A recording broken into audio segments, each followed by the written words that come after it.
Today we celebrate the first Sunday of Advent, and with it comes the beginning of a new church year, or a liturgical year as it is properly called. We should acknowledge that the church year evolved gradually over the centuries. It's not like Jesus died on Good Friday and was raised up on Easter Sunday and 40 days later ascended into heaven. Then a few months later, Mary said to the apostles, "You know, Jesus' birthday is coming up in a couple of weeks, and so we should do something special." In fact, Christmas as a feast was not celebrated until the 3rd century. Various theories are suggested for its origin, but most scholars agree that it stemmed from the Emperor Constantine's encouragement of the adaptation by the church of various features of sun worship. December 25th had long been established as the date for celebrating the birthday of the sun in the sky, Natalis Soli Invicti. It was a natural fit to take over that date as a birthday for the Son of God. Some call this process the baptizing of pagan feasts. Advent, which we begin celebrating today, began as a 3-week period in Spain around 380 AD and did not become a 4-week celebration until the 5th and 6th centuries. So we can see that the liturgical year has been developing over centuries, and it continues to develop and change. The feast we celebrated last Sunday, the Feast of Christ the King, was established in the 20th century, and feasts for newly canonized saints continue to be added on a regular basis. Now, I mention all this because it is important to remember that the church is not a static organization, but rather a living organism. The church has grown, changed, and adapted throughout the centuries, and it continues to do so. Attributed to the great theologian St. Augustine is the phrase, "Ecclesia semper reformanda est," which means the church must ever be reformed or ever changed. Actually, reformanda is a gerundive. Now, don't you love that word, a gerundive? And a gerundive is, quote, a verbal adjective noting the obligation, necessity, or worthiness of the action to be done, unquote. So, Ecclesia semper reformanda est really should be translated as the church must constantly be in the process of being reformed or of being ever changed. There is a dynamism and an energy to this process. It is a dynamism that mirrors the energy projected in the scripture readings that we have just heard. Kathleen Norris suggests that today's readings insist that we, quote, wake up from our self-absorbed stupor. The opening prayer encourages us to run forth towards Christ. Isaiah asks God to return to us with awesome deeds. And the psalmist prays to God, rouse your power and come to save us. St. Paul reminds us that our job is to wait not only for the incarnation of Jesus, which we'll be celebrating soon, but for his second coming. And in the gospel, Jesus says, be watchful. Be alert. Watch.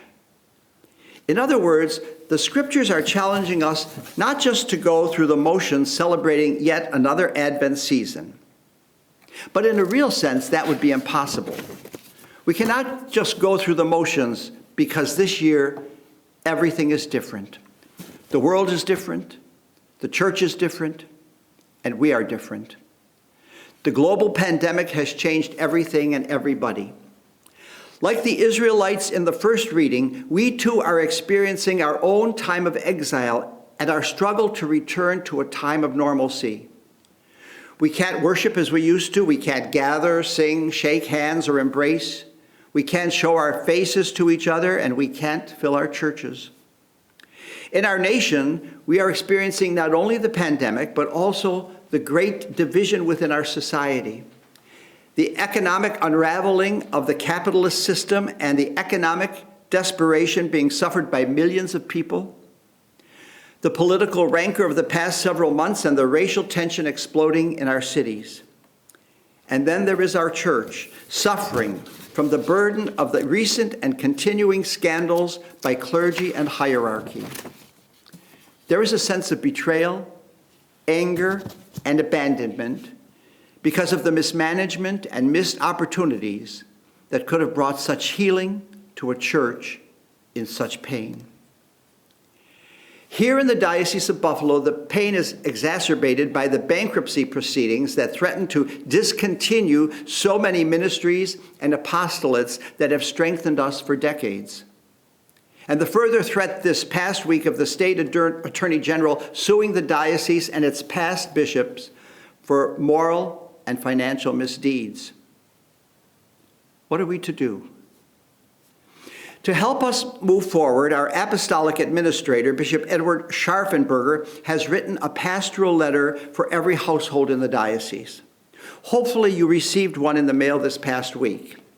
If so, I would encourage you, even if you're angry, even if you're frustrated, even if you're in pain, to take the time to read this letter carefully. Bishop Scharfenberger acknowledges that we are a poorer church, a chastened church, a weaker church, but a church that is called back to the basics, preaching the word, celebrating the sacraments, caring for people, especially those most in need. Some of his words verge on the poetic. He calls us to be a family of families and a family for those without family. He says every parish and school must become an oasis of peace, and the church must be a communion with a mission. This is what we are called to do together. He calls us to listen for the Spirit in the times and in each other where the Spirit is leading us. He challenges us to move beyond current models, outside of what we are used to and outside of our comfort zones in order to grow. If you're not part of this diocese and would like to read this pastoral letter, please go to our diocesan website. I think it offers much hope and promise for these difficult times. It's a lengthy letter, but perhaps it could be read as an Advent meditation, reading only a few paragraphs at a time. Obviously, significant changes are coming to the church, both locally and globally. But as our patron, the great thinker, St. John Cardinal Newman, said, "In a higher world, it is not so. But here below, to live is to change, and to be perfect is to have changed often." God bless you, sisters and brothers, as we begin our Advent journey. May we remember the great hope that Isaiah has in God, who can do marvelous things beyond our imagining, for a fallen Jerusalem, for shepherds in Bethlehem, and for us here in Buffalo, and wherever you are.